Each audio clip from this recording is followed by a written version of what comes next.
Little Red Riding Hood, retold and illustrated by Andrea Wisniewski. There was once a little farm girl who everyone adored. Her mother and father doted on her, but her grandmother loved her to distraction and, not surprisingly, was always making presents for her. One day she made her a cloak as bright as a berry, which suited her so well that everyone called her Little Red Riding Hood from that day forward. One morning in the farmhouse kitchen, her mother was busy slicing apples and stringing them up to dry by the fire. She said to Little Red Riding Hood, "Go and see your grandmother today, for I hear that she is feeling poorly, and I know you would cheer her up. Take over this basket with the bread I have just made and this fresh pat of butter." Her mother fastened Little Red Riding Hood's cloak around her shoulders and told her sternly, "Now, walk straight to your grandmother's and do not run off the path, or you may spill the basket or get lost. When you get there, remember your manners and say, 'Good morning,' and don't go peeping into every corner before you do it." "I'll take care and be very good," the girl promised, kissing her mother goodbye. Grandmother lived way off in the woods, and to get there, the girl followed the path her father made with the big wood sled. Before long, she saw some bright red winter berries, and tempted to pick a bunch for her grandmother's table, she made her way in the deep snow to pick a nice bouquet.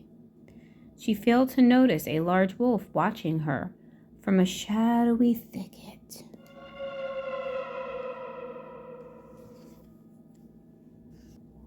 Suddenly, the wolf stepped up and curled his tail around her.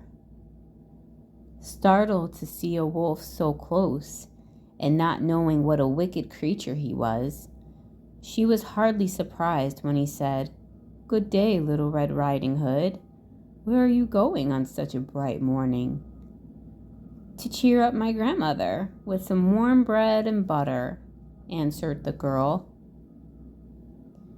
The wolf thought to himself, "My, what a tender young creature. I'd eat her now, but for those woodsmen close by." Instead, he asked, "Where does your grandmother live?" "On the other side of the wood in the yellow house. Surely you know it," replied Little Red Riding Hood.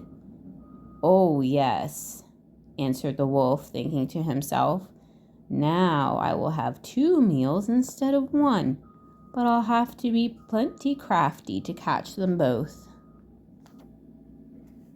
So when Little Red Riding Hood had finished picking all the berries she wanted and tried to make her way out of the deep snow back to the path, the wolf suddenly had a very wicked idea. "Hop on my back, Little Red, and I shall take you back to the path." "Oh, thank you, kind wolf." "What a lamb," thought the wolf gleefully as he took Little Red Riding Hood's basket in his mouth. "I will take her to the most distant path that leads to her grandmother's house. This is going to be even easier than I thought." And with the girl on his back, he started off through the deep snow. They reached the path in no time at all, for the wolf knew many shortcuts through the woods. "There you are, Little Red Riding Hood," said the wolf sweetly. "If you stay on this path, you won't lose your way again." "Thank you, wolf," she said, and started down the path, not noticing that as soon as she turned her back, the wolf slid back into the trees and took yet one more of his shortest shortcuts through the woods. He had a plan, and he meant to see it through. The wolf who handily beat Little Red Riding Hood ran straight to Grandmother's house and knocked on the door. "Who is there?" "Little Red Riding Hood," replied the wolf sweetly. "I'm bringing you some warm bread and butter." Grandmother, who was in bed, called, "Oh, lovely dear, just pull the bobbin, lift the latch, and come right in."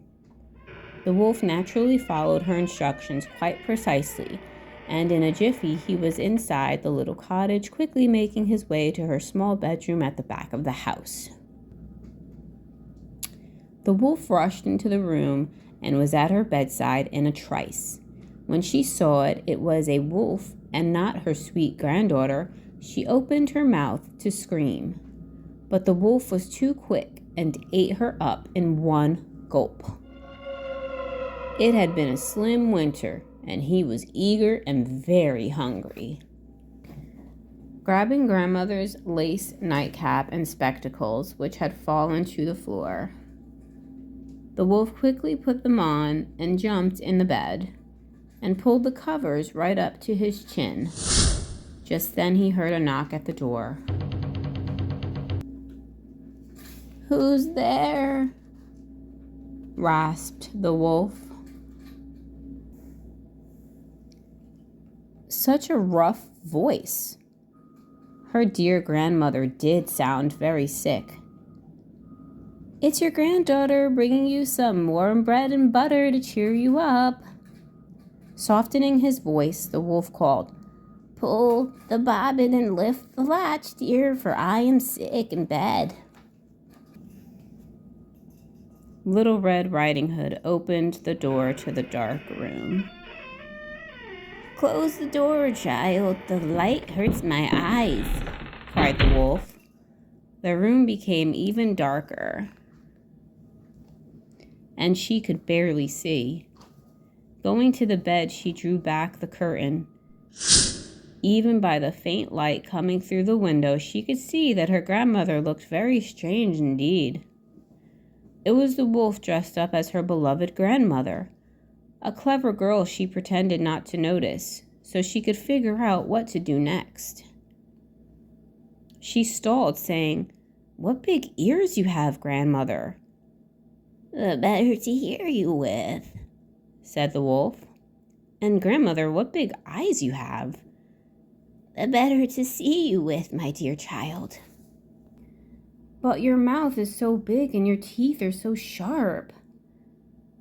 "The better to eat you with," snapped the wolf as he lurched toward Little Red Riding Hood. But the wolf, sluggish from eating Grandmother, was slow, and Little Red Riding Hood was fast. She ran to the door, flung it open, and screamed as loud as she could. Luckily, her father, passing nearby with a load of wood, heard her cries. He rushed into the house and felled the wolf with a mighty swing of his axe. "I've finally got you, you old devil." "I think he ate Grandmother," cried Little Red Riding Hood. Carefully slitting open the wolf's stomach, they found her shocked and shaken, but none the worse for wear. Once she realized she was alive and well, Grandmother forgot her little misadventure, put on her best apron, and made tea and hot buttered toast with the gifts from Little Red Riding Hood's basket. "Oh, Grandmother, I'm so happy that you are all right," said Little Red Riding Hood. "I'm right as rain, thanks to you and your father," she responded pertly, playfully tugging on the girl's blonde pigtail. "But I hope to heaven I never see the inside of a wolf again for as long as I live."